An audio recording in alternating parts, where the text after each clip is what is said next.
Maruxina ponte en Puyo y del Puyo chama Xuan, que los fáricos están fechos y la roxa por catar, por catar. Toca la gaita, mingo vaquero, toca la gaita, non quiero, porque non quieres, porque non sabes, porque te faltan las habilidades.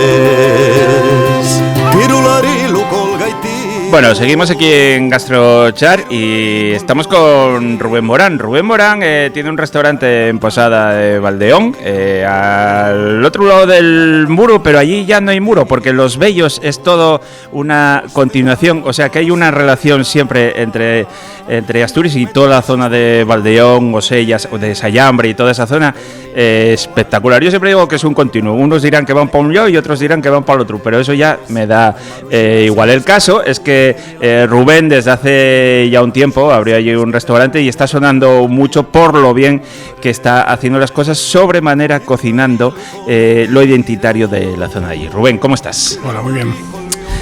Bueno, cuéntanos un poco esto hay un programa al final que emitimos en Asturias, ¿no? Pero seguro que igual llega por ahí en algún momento alguna onda. Para que no te conozca, para que no conozca el restaurante Desván, ¿qué es lo que hacéis allí? Bueno, pues nosotros tenemos un restaurante en el que hacemos cocina tradicional, utilizamos bastantes productos de la zona, buscamos siempre productos que no se conozcan, pues como es el caso de la androja caineja, que hemos hablado de ella aquí en Gastrollar, o de los arvejos. Los arvejos que se hacen en aquella zona pues son un poco distintos a las arvejas o guisantes secos de otros sitios. Y siempre intentamos utilizar todos estos ingredientes que nos da la zona, un poco, pues por llamarlo exclusivos, para incluirlo en nuestra carta. Hacemos una cocina pues tradicional, a la que siempre le damos un toque un poco moderno, utilizamos técnicas modernas, queremos que todo sea sencillo de entender, pero que a la vez utilicemos técnicas que mejoren o realcen todo lo que es el plato en sí. Cuéntanos, ¿qué fue lo primero que dijiste, que era algo típico de allí? La androja caineja. ¿Y eso qué es? Eso es un embutido, ¿sí?, que la abuela de Irina, mi socia, pues lo hacía allí en Caín. Ajá. Caín es el inicio de la ruta de Alcares desde la parte de León, Ponce pues desde la parte... Ahí estamos, ahí está la unión. Bueno, pero el Bello al final, o sea, ahí no hay no hay un muro, no hay un porte, no hay un puerto, no hay una montaña que separe. No hay línea, hay una señal. Eso es. O sea, que está todo... Que en otros sitios sí que, yo qué sé, Chaciana o para el otro lado, puede notarse a veces un poco en cuanto pasas ya ciertos kilómetros, pero es que aquí es un continuo maravilloso. Está todo unido. Sí. Y bueno, pues Palmira, que así llamábamos, pues hacía un embutido, tuvo 11 hijos, y claro, 11 hijos para alimentar 11 bocas, pues... Madre mía. Entonces un día se puso a hacer chorizos y dijo, esto no me da para mis 11 hijos. Y lo que cogió fue, tenía cebolla y tenía pan y se lo metió a la masa de chorizo. Ajá. Todo eso lo mezcló, lo envolvió bien y lo metió en una tripa y lo puso a secar. Vale. Y ahí sale un embutido, que es un embutido totalmente distinto, que tiene sabores a chorizo, sabores a cebolla y bueno, pues poco conocido porque solo es prácticamente en aquella zona, porque en otros sitios sí que se hacen androjas, pero son elaboradas de otra manera totalmente distinta. Vale, bueno, yo conocía el nombre, pero mira, la forma de elaborarlo no. ¿Y los arbellos? ¿Qué ellos pasan los arbellos allí? Pues esos, es que es una variedad, es como, yo no sé si realmente es un híbrido, no sé si se le puede llamar un híbrido. Ajá. Entre guisante y garbanzo, lo que pasa es que allí los plantan y los dejan secar en la propia mata, pues en la planta, en la tierra. Y cuando ya está seco en la tierra es cuando recogen las vainas y sacan los arvejos. Ajá. Tiene un sabor más a tierra, un sabor más profundo, es algo distinto. Bueno, y luego aparte tenéis lo que es el famoso, yo la parte que más conozco es el queso azul de toda esa zona, sí, ¿no? Ya sabes que el Cabrales, toda esa zona de uno se llama de una manera u otra, pero la forma de elaborar más o menos es parecida, ¿no? Sí, vale. Es bastante similar. Bueno, pues con todo este conglomerado, tú, aunque vivas ahí en Posada de Valdeón recibe también turismo. O sea, es una zona, supongo que en verano y domingueros pisapraos de esos como yo, que vamos a casi cualquier sitio, bastante, con un poco de tensión ya, ¿no? Pues sí, lo que pasa es que, claro, ahí sí que hay que agradecer unas cosas y hay que también criticar otras. Porque, claro, Estamos en todo el programa en una línea de grises Sí. Guapa, ¿no? Sí, Y yo creo que es algo bueno que se diga que hay cosas muy buenas que tenemos que seguir fomentando. Hay un peaje a pagar también. Claro. Lo que pasa es que hay que intentar que el peaje sea el mínimo posible. Evidentemente. Vale. Claro, aquella zona, pues por el invierno no tiene mucha gente. Lo que pasa, por el verano, pues es una locura, como pues con muchas zonas de aquí de Asturias. Y claro, está esa doble forma de verlo. Yo tengo un negocio allí, yo vivo del verano. Claro. Porque en el invierno no, o sea, en invierno cerramos de diciembre a marzo prácticamente, y con lo que hagamos en verano tenemos que vivir. Entonces, claro, sí es cierto que te llegue público al restaurante es muy bueno, pero también llega otra parte de público que a lo mejor no consume en el propio pueblo, y ahí está el problema. Claro. Que solo van a dejar pues suciedad y poco más. Ese es el problema real, como yo lo veo, vamos. La gente que va de una manera ordenada, de una manera educada, porque hay mucho mucho maleducado, ¿eh? Ya, que eso tampoco... Y me molestan los pites, ¿eh? Sí. Y hay cucho en la carretera y huele mal, ¿eh? Esas cosas. Coño, vas a un pueblo. Claro, Tampoco puedes esperar otra cosa. El gallo canta a las 8:30 de la mañana. En el pueblo se vive así, no estás en una ciudad grande que se vive de otra manera. Claro. Y eso hay que entenderlo. Pero entonces, por eso te digo que es un poco complicado. Decir, viene demasiada gente, pero claro, necesito de esa gente para vivir. Pero claro, en este caso, igual hasta para ti sería más fácil encargar toda la materia prima con la que cocinas, pues a determinada cadena grande que igual hasta por precios a ti te viene bien, ¿no? Pero para intentar también, lo que decíamos, paliar y favorecer esa rueda, pues tú lo que estás haciendo es tirar de pequeños productores y hacer que también la gente tenga unos ingresos ahí. Entonces esa rueda es muy importante echarla a andar, pero ese compromiso no lo tiene todo el mundo. Por eso cuando lo hay que valorarlo. Claro, nosotros nos convertimos, sin quererlo, lo buscamos en el momento que recuperamos ese embutido La Androja. Nos convertimos en pequeños productores porque lo que hacemos es producir solo para nosotros. O sea, salió La Androja, a partir de ello salieron diferentes cosas que utilizamos en diferentes eventos. Tampoco se comercializa solo en el restaurante. Y es tratar de buscar eso, pues pequeños productores, cosas un poquito exclusivas. Después, pues setas en el invierno, cazas, si la hay, es un poco más complicado. Si pasas todos los registros sanitarios y todo, lo puedes tener. Y utilizar todo lo que el entorno te dé, más que algo un poco más globalizado, claro.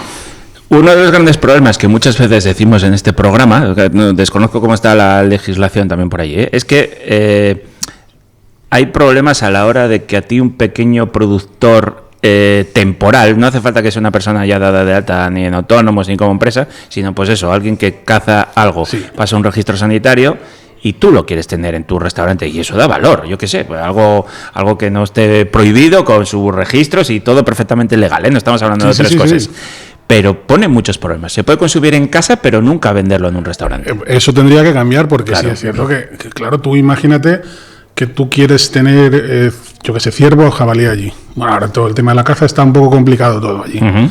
Pero si quisieses tener ciervo o jabalí en una zona en la que lo tienes alrededor, cazado de forma... Sí, claro. Todo legal, sí, como hemos hablado. Pues yo creo que es mejor que el ciervo se haya criado a 1 kilómetro de donde lo vas a consumir, que te venga de 500 kilómetros con todo el consumo de combustible, todo lo que hay. Lo que conozco, hay restaurantes en zonas asturianas que tienen jabalí de Rumanía, y dices tú, algo está fallando. Claro, tú imagínate de llegar de Rumanía aquí todo lo que ha pasado cuando los tienes al lado de casa. Claro.